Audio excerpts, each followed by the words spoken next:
L'élimination des Léopards en 16e de finale de la Coupe du Monde pousse l'honorable Emmanuel Mukundi à émettre des sentiments de joie et de tristesse. L'élu du territoire de Nyuzu dans les Tanganyika sur la liste des Avançons MS souligne encore que l'union de nos 11 nationales doit être une locomotive pour nous politiciens de l'opposition et de la majorité. L'unique maillot jaune du territoire et envoyé spécial du coin à l'Assemblée nationale l'a signifié lors d'une interview exclusive nous accordée ce jeudi 2 juillet 2026 à sa résidence de Kinshasa. Oui, les sentiments mitigés tout simplement parce que le fait que nos Léopards ont quitté la compétition très tôt, on aurait voulu qu'on aille jusqu'en finale. En tout cas, tout Congolais, particulièrement ceux de Nyuzu, aurait voulu qu'on aille jusqu'en finale.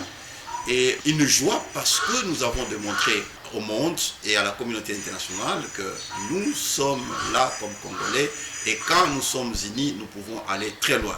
Et nous avons une équipe qui fait espoir. Je crois qu'en 2030, l'Afrique peut compter sur nous. C'est la raison pour laquelle je veux rassurer à mes électeurs du territoire de Nyuzu que le grand géant que la Fondation Emmanuel Mukundi vous a offert, je vous rassure, vous continuerez à suivre tout le match jusqu'à la fin. Donc on ne va pas arrêter parce que nos Léopards sont éliminés.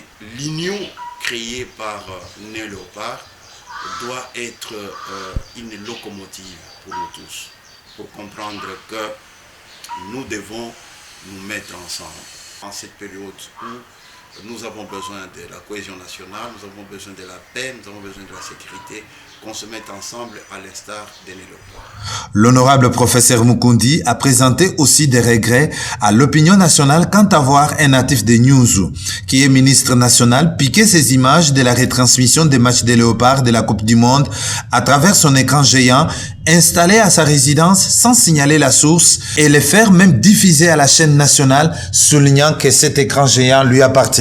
C'est dommage que les hommes politiques incapables de créer, incapables d'innover, incapables d'apporter quelque chose à leur population, utilisent les choses des autres. Moi, j'étais aussi estomaqué de voir qu'on ait utilisé les images de mon écran géant pour dire que c'est notre réalisation, où nous avons fait ceci, cela. Bon, malheureusement, ce sont les choses qui passent à la télévision à Kinshasa et dans les grandes villes.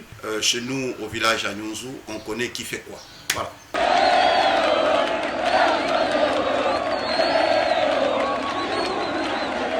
À part l'écran géant installé à Nyuzu pour suivre les matchs des mondiales à 0 francs, honorable professeur Emmanuel Mukundi, à travers sa fondation, a construit et réhabilité plusieurs infrastructures dans les territoires pour le bien de la population. C'est entre autres 3 grands marchés à Nyuzu. Il a construit des centres de santé, de maternité, des ponts. Il a réhabilité la prison centrale et l'aérodrome de Nyuzu.